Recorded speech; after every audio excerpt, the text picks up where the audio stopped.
Hello, my name is Ted Wertheimer, and it's a pleasure for me to talk about the MSC Nastran and Patran 2016 releases. These are very exciting releases because they really touch upon all the themes associated with the MSC products, namely performance improvements, user interface, acoustics and dynamics, durability, optimization, and nonlinear analysis. And you can see from the right-hand side that there really has been a significant amount of new capability that has been done, along with improvements to the existing capability. So performance is, of course, very important. People are running larger and larger models. They want to reduce the amount of wall time associated with their jobs so that they can improve their productivity, and of course to allow them to make more design variations as well. So we're going to start with SOL 103, which of course is really the heart of many of the dynamic solution sequences in MSC Nastran. And really when we're talking about doing large eigenvalue analysis to determine the frequencies of your structure, what we're talking about when the problem is really large is to use the ACMS method, the Automatic Component Modal Solution method. So what we're doing is we're looking here at the 2014.1 results and the 2016 results. And what you'll notice is that the performance is improved in the serial version, and it's improved when we go to parallelization and when we talk about more cores. So what we're talking about here when we see D1S2, we're talking about DMP1 or no DMP and SMP2, DMP1, SMP4, DMP2, SMP4, and out here DMP4 and SMP4.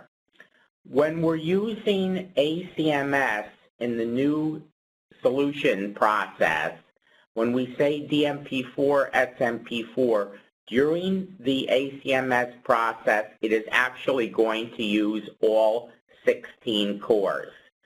So we can see across the board we have improved behavior over the previous release for this model, which I would really call kind of the mid-level size model of 17.2 million degrees of freedom.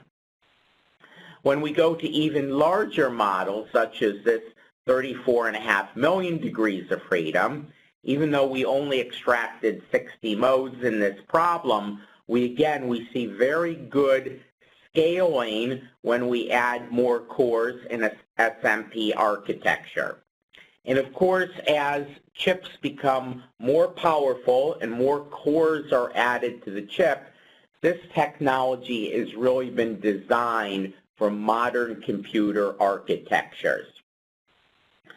So we can see effectively by using 16 cores here, we're close to 4.5 times faster than what we were with the previous, or with doing a serial type operation. Of course, we're interested more than just extracting the eigenvalues and looking at the frequencies. We're actually interested in doing frequency response, which leads us to SOL 111. And when we look at a SOL 111 solution, we really, in terms of the performance gains, we have to contemplate not only the size of the particular model, but also how many eigenmodes we're extracting, how many load vectors that we're applying onto the structural problem, and how many forcing frequencies do we want in that frequency response calculation. So again, what we're seeing here is that there is improvement in serial behavior, and then with additional parallel performance in terms of using more SMP, 2, 4, we see that we have good scaling and substantially better than what we had before. and really that when we're using something like DMP2, SMP4, or on the ACMS portion, 8 cores, we get additional performance improvement because the frequency response calculations are done predominantly in the DMP environment. And here as well, this one actually had 8 cores in the ACMS portion of the product, and here we had 16 cores in the ACMS portion of the product. Here's another particular model. This one is basically 32 million degrees of freedom, very large number of eigenmodes, a smaller number of applied loads in the structure. And again, you can see really very good performance, both in terms of scalability and what the performance was versus the 2014 release. So in this particular model, effectively what we have is we have close to a reduction in the wall time by 50% in the solution.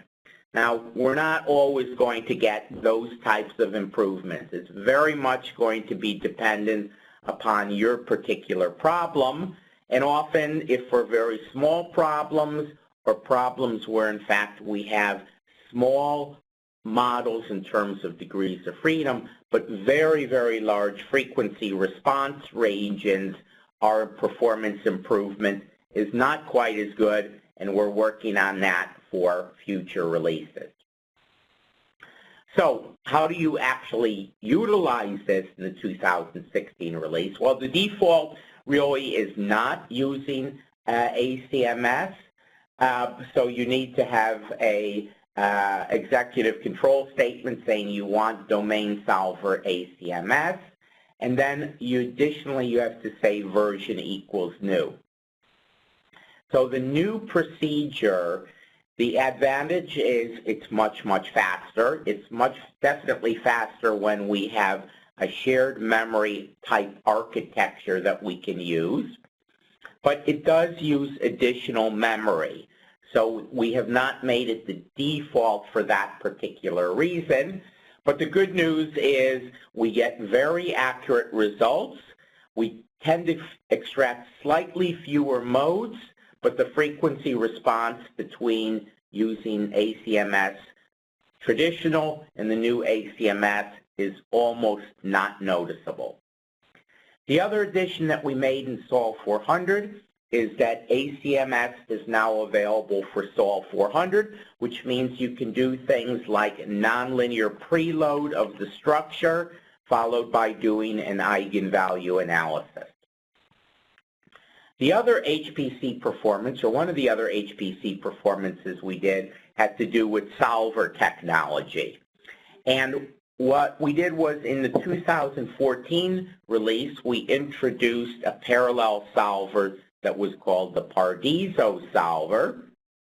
And now what we've done is we've expanded its use to other solution sequences. So here we see in SOL 101, this is a problem, an engine block or a powertrain type application. It has a large bandwidth because it's made up of solid elements. And what we see is that the Pardiso time using the new solver scales very nicely with the number of cores, and it also is faster than our traditional real symmetric solver or the MSC LDL solver. And again, the new solver will use more memory than the traditional MSC LDL solver, which was very effective for cases where you had very limited memory on your hardware. In the case of a shell model, this was a SOL 107, here the bandwidth is less, but we're comparing it to the previous unsymmetric solver. So we don't have that much scaling between 1 and 8 cores, smaller model, but we get significant improvement over our previous MSC LU solver. Another example, and we'll talk about Rotor Dynamics later, This is a big model. It's about 5.8 million degrees of freedom. And it's a non-symmetric system again. And here again, what we see is dramatic improvements over the previous technology. So if you would compare basically doing serial with the old technology and running 8 cores or 16 cores with the new technology, you almost have 10 times faster solution times. So that means better throughput, better productivity. In a problem where we have SOL 108, we're solving a complex frequency response calculation. Because it's complex, the bandwidth is larger, we get better scalability of the solution. Again, we see very nice scalability up to 16 cores, and we get a much better time compared to, again, the previous solution time. So you can see here at the 16-core level, we're really almost twice as fast as what we were before, and effectively, compared to the old serial run, we're about 8 times faster than what we were before. In a problem, a weakly coupled acoustics model, SOL 111. Here actually it was a quite small problem, but we're talking about the acoustic cavity. And again, in those types of problems before, what MSC Nastran did was use something called UMPAC to solve the system. Now we're using our new solver technology, and again, we're getting substantially less computational time or wall time to provide you with a solution, even in serial mode, but even better yet when we use multiprocessing. So Pardiso solver as well. You're going to have to go in with your executive control statement. You're going to have to basically go in and say you need a sparse solver, and depending on which aspect of the solution sequence you are, you can basically say that you want the symmetric part to be used with this or not. You have to basically define the factor method. The ordering method is not particularly significant, but depending on the problem, you might want to use the so-called METIS method. As I mentioned, these new technologies to take better advantage of parallelism use more memory. And a few releases ago, we added something called memory equals max. That's now the default. But we always thought about sharing, so we actually never used the maximum memory of your hardware. We used 50% of the memory of your hardware. If you're the only person on the machine, that means you're not really fully taking advantage of the memory. So nowadays we recommend that you set memory max equals to 70% or even 80% of the physically available memory. There are more improvements we made in performance. One of them has to do with SOL 400. And in SOL 400, what we've done is we've parallelized the element assembly and the element stress recovery. So this was a model, typical automotive model, about 4 million degrees of freedom. This is combining the new solver technology and the parallelization. Before, we really got quite poor scalability, and now we get significantly better scalability in the new release. So again, we're about twice as fast as what we were able to offer with the previous version. Another example of a shell model, and in this case, we get, again, scalability associated with both the parallelization of the solver and the assembly time as well. So what we're really looking at is this is really the total time for the job, and then this is the time associated with element assembly and stiffness and stress recovery.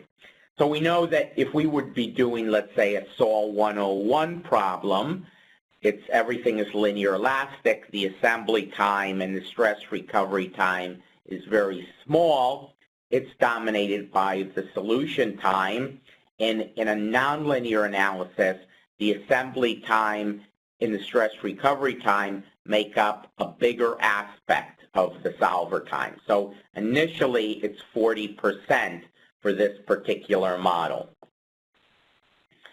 This was a case of solid elements, pure solid elements. So solid elements are usually solver-dominated problems. So again, combining the two, the assembly time you see really is quite linear with the number of processors, but you need to have enough elements to keep it linear. And there were only around 500,000 elements in this model. And then the decomposition time results in the additional scalability of these models. So again, a problem that would run about 2 times faster in the 2016 release as compared to previous releases. Another thing I'm really excited about is changes to the user interface. In particularly for output processing, we are moving to something called the HDF5 results database. So HDF5 is a hierarchical database. It's in the public domain, and it is being accepted widely by companies, and it has some advantages. One is you can easily query the data using C++ or Python or Java. Second, it has full precision, which our previous OP2 did not have, so we have true double precision. That usually means the file gets bigger, but in this case what we also do is data compression, so often the file is smaller than it was for OP2. It's supported for a variety of solution sequences and for most data blocks that exist today on OP2. So we're not taking away XDB or OP2. We know that you have lots of standalone programs that utilize this format, but we believe that this being in the public domain will allow for an open solution for the next generation of MSC Nastran users. Not only do we support things on the output side, but we support things on the input side as well in terms of the model data, and it's easy to use. One just basically adds an additional bulk data entry. You can, on your run, output both to OP2 and HDF5. We expect there will be a period of time when people do that, but we think that in 5 years from now, 10 years from now, people will only be outputting using the HDF5 mechanism. So, a couple things to be said in terms of the, I didn't miss a slide, is that you can see here basically we can parse the HDF5. We can basically go down to the web and we can get a free version of a viewer, and we can look at our model, both our model in terms of the loads, the constraints, the materials, and we can also look at the output. And we'll see this in a little bit greater detail. We can look at things like the nodal displacements, the stresses, the GP forces, or almost anything that you can think of. And what we do is we basically output this very quickly in terms of outputting tensor-type quantities and outputting vector-type quantities. So the MSC Nastran 2016 release guide has altogether, I think, 9 examples that show how you can parse this data using all 3 mechanisms, C++, Java, and Python. The 2016 release of Patran does not yet support HDF5 for an input, but the following release of Patran will support HDF5, and we're working on that very diligently at the moment. The other user interface thing that I want to talk about is F06 Reader. An F06 Reader was available to selective customers through Sim Companion, but now it's really been made more official. The F06 Reader can be either activated in an interactive mode, or you can run it in a batch mode every time you run Nastran. And what it will do is it will look at your BDF file and your F04 file, your F06 file, and it will generate a little report for you. And if you're doing things like parametric analysis, you can basically generate the same report or same looking report for all the different runs in an automated type fashion. If you use it in an interactive mode, you have a little bit greater control of what you want to view, and you can basically generate reports, and those reports can be output into an HTML format. You can also use it to query the QRG to look up particular options or to get more information on error messages because it's connected directly with Sim Companion. You can also basically generate little plots, and we'll take a look at a couple of those.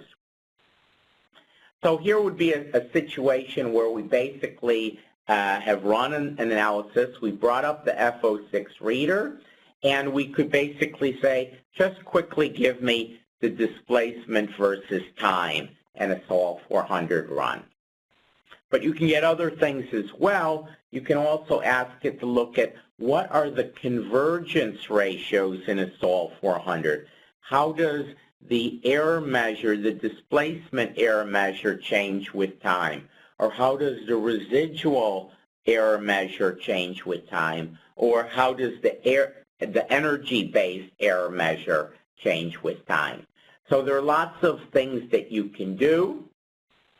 You can basically get this, whatever you see on the screen can be added basically into your report and output in a nice format. So let's go back a little bit to mechanics. We'll talk about acoustics and dynamics. In the area of acoustics, we expanded the capabilities of equivalent radiated power, or so-called ERP. It now supports higher order shell elements. It also supports solid elements. It also calculates the modal participation factor and outputs it in a variety of manners. And it also outputs, for those elements that are part of a panel, it outputs the normal velocity to that panel or that so-called wetted surface. So there are two case control commands. One is old, ERP, and one is new, that have been expanded. And it would basically allow you to do things like output into a comma-separated file. You could then bring that into Excel, and you could look at different panels on your vehicle and look at different frequencies and determine the ERP and quickly see what is the panel that has the most significant effect on the noise of the vehicle. So ERP has also been improved in terms of SMP to be faster than it was before. Another enhancement in the area of acoustics was is the vibration intensity. Again, what we can do is you can control the output of the vibration intensity at the different elements on the surface, and it will give the information to you. And finally, in terms of acoustics, over the last few years, we've been continuing to evolve poroelastic materials. And the poroelastic material work is done in conjunction with our partners Actran. Actran provides us two things. It provides us reduced impedance matrices, or RIM matrices. They're a function of frequency. Before we could interpolate them in a linear manner, now we can also interpolate them in a logarithmic manner, and that often leads to greater accuracy. The other thing that we get from ACTRAN is when you're running an ACTRAN analysis, you could have generated multiple load vectors. And before, you had to do that through multiple ACTRAN jobs and save them on different files. And now you can do that in a single ACTRAN job, and basically the AC load option can be used to point to the position to get a particular load vector. Performance has been improved, especially having to do with very large models. So again, people are doing bigger models. So within the ACTRAN model, when we form these reduced matrices, we're doing basically a partial decomposition, and for large models, that is useful to have computational improvements. The other enhancement in dynamics really has to do with rotor dynamics. And here again, we've had an evolution of technology from going from one-dimensional beam type models to axisymmetric type models, and now in the 2016 release into 3D models. So effectively, there are two modes of this. One is so-called working in the rotating frame. And in the rotating frame, we're actually able to model each one of the blades individually. And the second mode is basically doing the simulation in a fixed coordinate system or fixed frame, in which case what we need to do is the rotor itself has to look like it's axisymmetric, solid axisymmetric. So even when we're doing this type of behavior, we are able to still capture modes that we would not have been able to capture in the 1D or 2D type simulation. So this is available really for a large number of elements. All the conventional 3D elements, whether or not they're shells or whether or not they're solids, are supported. And it's supported for most solution sequences that are important for rotor dynamics.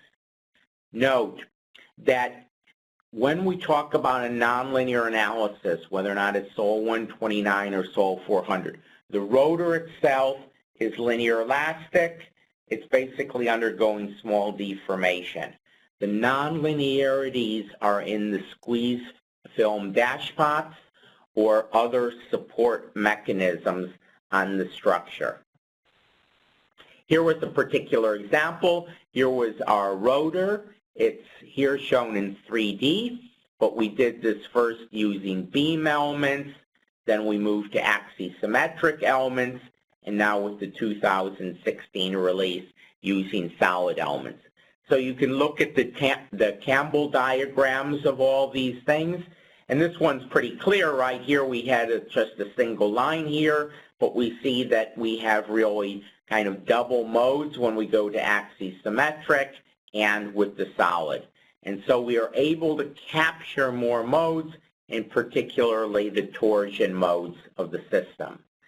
So here's a figure of basically using our rotating system and being able to capture this particular type of behavior with the 3D rotor dynamics capability. Of course, when we're doing 3D problems, we have a larger model, and that's why we needed to do more work in terms of improving the computational efficiency of MSC Nastran. So let's move on to durability. Durability, we've really done two things, both related to fatigue calculations. We know from previous discussions, we've had an evolution of what we call Nastran embedded fatigue. The advantage of Nastran embedded fatigue is it sometimes substantially reduces the amount of I/O that's necessary in the files. And the advantage of Nastran embedded fatigue is that it can also be used in conjunction with optimization. So what we did before was we basically took your stresses and we extrapolated them to the nodes, and then we used that value to calculate the design life. So when we extrapolated, we had a tendency to get too large of stresses, so therefore we got a smaller design life. And standard engineering principles suggest that we should basically take an average of those nodal stresses, and that's what we're doing in the 2016 release. That gives us, of course, a lower stress, and it's more consistent with engineering practice. The second thing that we did is, if you consider most elastic structures, if you bend them, then the maximum stress is on the outside surface. Often cracks form on the outside surface as well. So what we can do is we can basically skin the three-dimensional model so that we put very thin surface elements on the external surface. We then calculate the stresses in those thin regions. That leads to a 2D stress state, or what we call plane stress. And again, it's more consistent with engineering practices in terms of determining the fatigue life of a structure. The other thing we did was in MSC Fatigue. So MSC Fatigue, of course, is associated with the Patran product. And two things were done in this. I'm going to talk about the one down here first. Previously, for MSC Fatigue, we used different procedures on Windows and on Linux in the fatigue calculation. In the 2016 release, we don't no longer do that. We use ENCODE for both Windows and on Linux, so that gives us a consistent look and feel and a consistent results. The second thing that we did was we improved the ability to do vibratory fatigue calculations and random vibration calculations. So we consider something like a car. It's on the test rig. There are 4 wheels. We can apply loads in the X, Y, and Z direction to all those wheels. So we basically allow 12 simultaneous random loads. Those loads could be correlated or not correlated. And then we have some tools to help determine that, and to also determine the power spectral density. And now we can do basically a sign dwell and a sign on random calculation to predict the design life. There's also some additional capabilities. Some people were not happy with the way we calculated von Mises stress. We didn't really go through the 360 degrees of the phase, so now that particular calculation has been improved as well. That brings us to optimization. Optimization, also a few things have been done. One is something called global optimization. And what we were doing before with optimization is we had a particular starting point and we optimized the system. You can think of this as basically using something like steepest descent, but we might not have found the true optimal. We might have only found a local optimal. So what global optimization does is it says, let's use multiple starting locations, and then let's continuously see what is the best optimal that we have achieved. And then depending on what's going on, we choose additional starting locations. So in the case of this wheel, this was the initial design. This was the design as if we would have used conventional optimization, one local optimal. And then when we use global optimization, we got a slightly different design. And effectively what it means is we got a design that had less mass.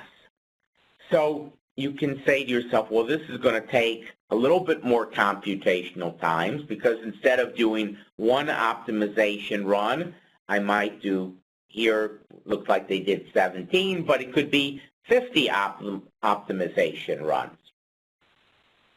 But the benefit is you get a better point to the true global minimum of your mass. And so if you're interested in lightweighting your vehicle, you're interested in improved fuel economy, that's important to you. If you're interested in reducing the amount of material in the manufacturing, that's also important to you. So doing global optimization is very easy. You just use your standard Nastran input deck.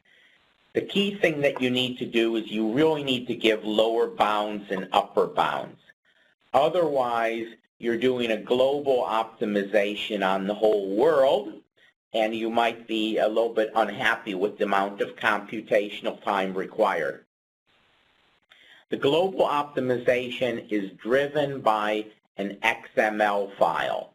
So we're going to create another XML file, and you're going to say the type of optimization type you want to use. Here you basically say global optimization. You give the name of your input file, and then you might say something like, again, how many tries, how many initial search vectors do I want to use? How do I want to decide when I've converged to the best solution? And you can do something called blocking. You can specify whether or not, when it looks from these different starting points, do I do that as a serial operation or I do it as a parallel operation? So in the case of, let's say, you were running something like parallel ACMS, and you asked for 4 cores on your SMP, and now you basically said, I want to do starting locations, and I want to do 6 of them, and I want that to run in parallel. Then at one point in time, you're effectively going to be using 24 cores to solve your problem. The other main optimization work that we did had to do with multi-model optimization. In multi-model optimization, we're really doing a multidisciplinary type optimization, or potentially doing that, on different physical models. So you could have one model that's fully enclosed for your interior acoustic simulation. You could have another model that was a body in white for some sort of frequency response. You might take just the front bumper and maybe some axle and do some durability model. And effectively what the program would do is it would iterate on all of these to make sure that we satisfy the constraints in each one of the physical models and minimize the quantity that you're interested in minimizing to get the best solution. Similar, basically your MSC Nastran models are effectively the same as they were before. We have this little XML file that's used to control the process. It is going to basically indicate all the different Nastran inputs. You're going to say it's multi-model optimization. And again, you can request that these jobs be run in parallel or they're run in serial. Even when they're run in serial, we'll be continuously bouncing back and forth between deck 1, deck 2, deck 3, etc. Normally, the objective function comes from the first simulation, but you could also do some weighted objective function based upon all the different simulations. Here's a little example. It was a fuselage, and we wanted to optimize things like the positions of the spars or the ribs, and we wanted to optimize the thickness. And in this case, what they were doing is they were looking at different configurations or different locations of the windows in this model. It's probably more likely that you would have done an optimization looking at the location of the doors, especially cargo doors on freighters. So there were 14 different models. What happened was, actually here we looks like we have the lowest mass, but unfortunately we didn't satisfy the constraints. And then we basically did optimization until we satisfied all the constraints. And then it would continue to do optimization so that we basically reduce the mass associated with the problem satisfying the constraints. The last thing on optimization was we introduced something in 2014.1 that allowed you to tie the weight to a particular material ID or property ID and do some optimization. That's really useful when you want to optimize cost. And if you can say that the cost is dependent upon the cost of the raw material, that of course should include the manufacturing cost perhaps as well. So you could do trade-offs between whether or not I want to do an aluminum part, or I want to do a composite part, or perhaps I want to do a titanium part. That wasn't available with topology optimization. That's now available with MSC Nastran 2016. Nonlinear analysis. Quite a bit has been done in nonlinear analysis. I'm just going to jump right into it and talk about the first item, which is connector element enhancements. And when I talk about connector elements, I'm really talking about C-weld, C-fast, and C-seam. And part of the things that I'm going to talk about are also applicable to SOL 101 and the linear solution sequences, in particularly this removal of the 3x3 patch and limit.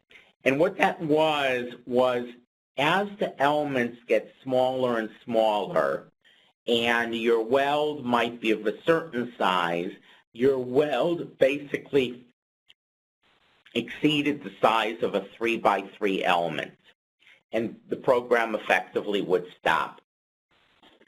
So that limitation has been removed with the MSC 2016 release. The other thing that's been done is the linear connectors have been re-architected to follow the same thing that you want to do for nonlinear analysis. So before, when we had a C-fast, we basically made a element, we made the RBE2s and RBE3s, and we condensed it. And we condensed it in the linear case. Now, if we want to do large rotation, that isn't an appropriate thing to do. So we have changed this for the 2016 release. So it's a nonlinear formulation even when we're doing linear analysis, but we effectively get the same results as before.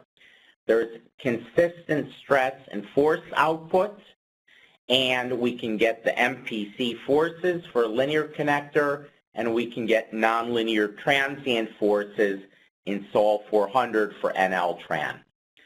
To give you a better indication of what this 3x3 limitation was, if you would have had a model like this, this was your shell model, and this was the size of your weld, then effectively you can see we have much more than a 3x3 type configuration here, and we would not have done this correctly. Now we're able to do this correctly.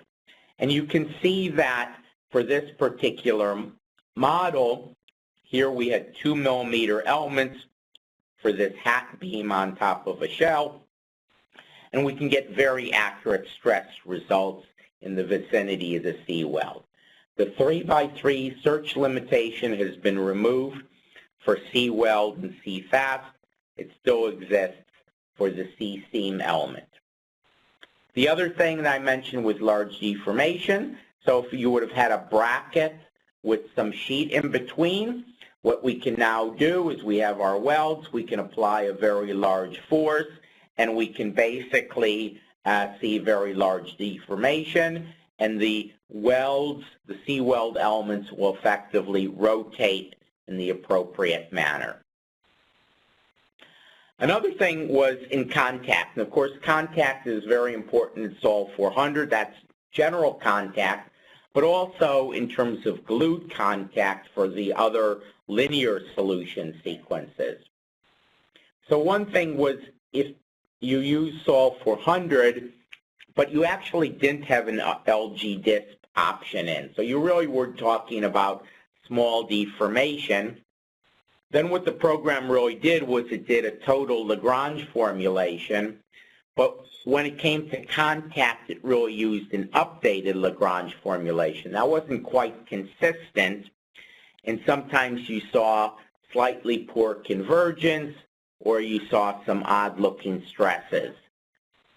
And so that's been resolved in the 2016 release. It's only available for the node-to-segment type technology, and it should really only be used when there's no LG disp in the analysis.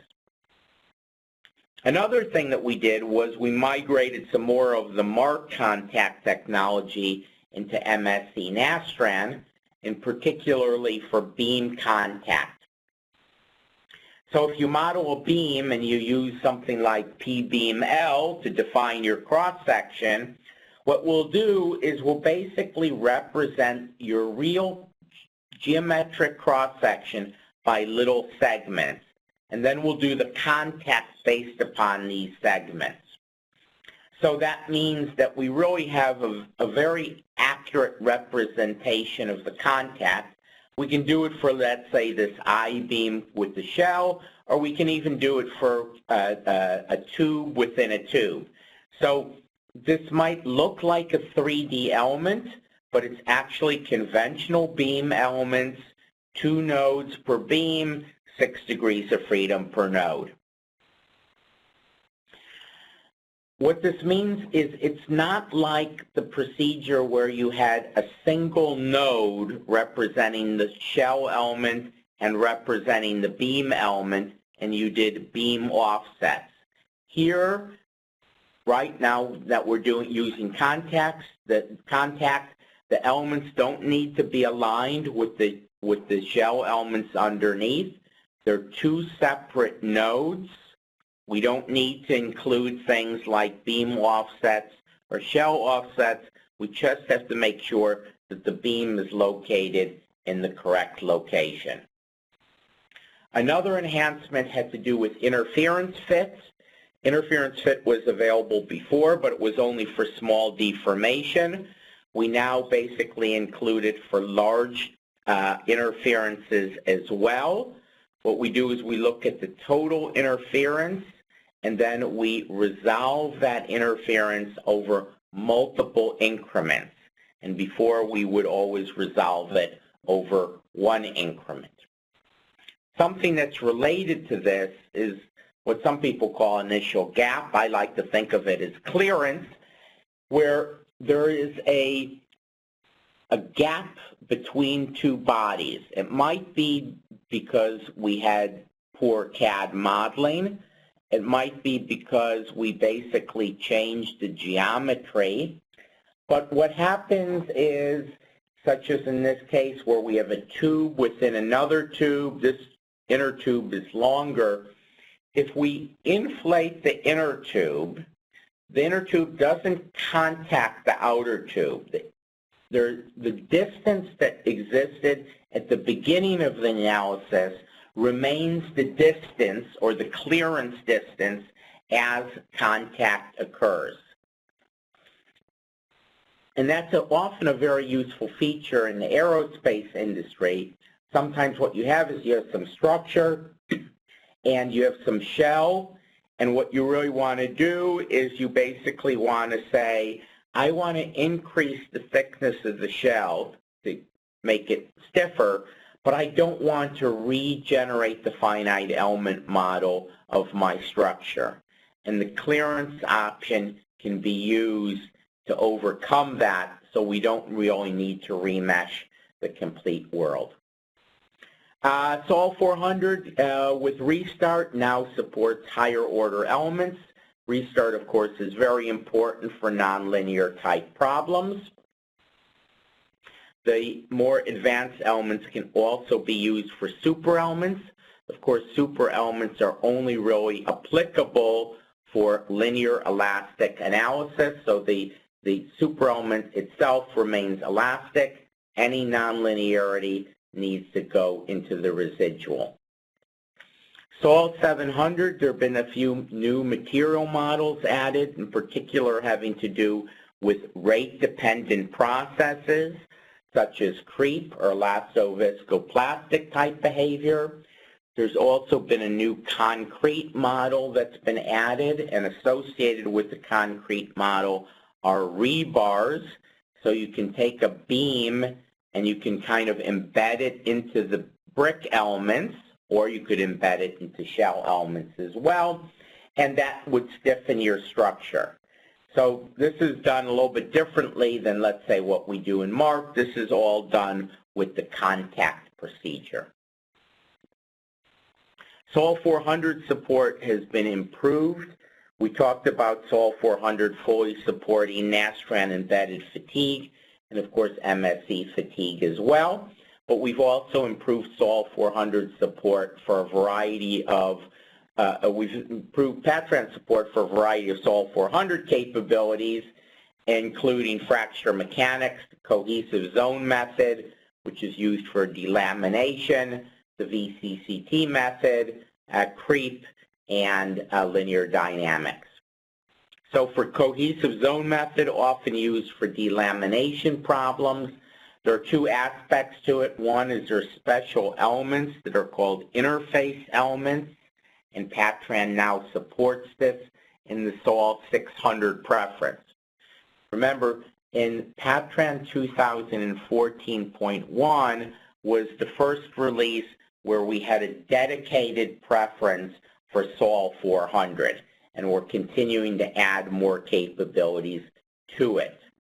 The other part of cohesive zone method is looking at the material behavior, the so-called cohesive material models, and Patran also supports all three forms of the linear form, the exponential form, or the linear exponential form.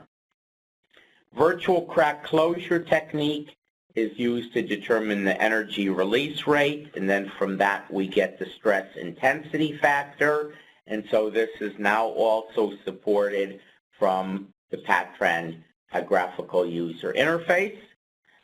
Similarly, we have some models, some new models for creep behavior and visco-plastic behavior.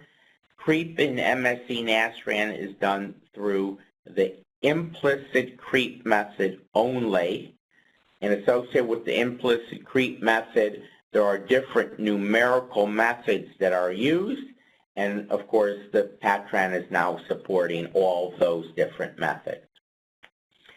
Finally, the last one was that it supports something called modal transient as a perturbation method in SOL 400. There have been a couple of other additions in Patran or Patran-related products. One is in P-thermal. P-thermal is still being supported, and there's some enhancements in terms of the use of user subroutines, and there's also enhancements so that you don't need to have a compiler, and that we do dynamic memory allocation, so a compiler is no longer necessary. We've also done enhancements in terms of the Sinda program, also for heat transfer analysis, so that you can now visualize the gradient of the temperature and the flux, and you can even do very nice plots with Patran where we see effectively the thermal flux superimposed on the temperature in the structure. So I want to close with some comments about licensing. So there are really you saw that we have done a lot of work in terms of performance improvements. And what we've done with MSC Nastran is we've now following more the industry standard. We're going to a core-based licensing scheme. So what you knew is NA_SMP and NA_DMP are being retired. You'll still see them in your feature file because they're still being used to support older versions of MSC Nastran. But there's a new feature called NA Parallel, and that's the go-forward procedure. If you're using Master Key or MSC1, and you're only using 2 to 4 cores, you'll actually see that the number of cores is less than, or the number of tokens is less than what it was before.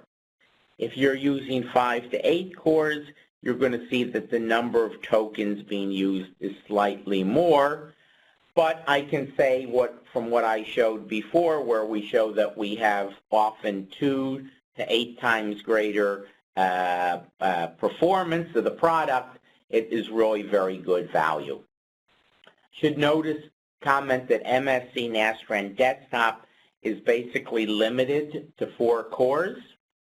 FEA, which is a combination of MSC Nastran and Patran, never supported parallel processing. And ACMS is now licensed separately. So, if you have a paid-up license, basically you're going to get swapped for your old licenses to your new licenses. If you have Master Key or MSC1, there's going to be an interim license on the download site. That's also true if you have a paid-up, and you will see effectively no differences or very little differences, other than you'll have greater productivity. And for more information, contact your MSC sales executive or your distributor or reseller.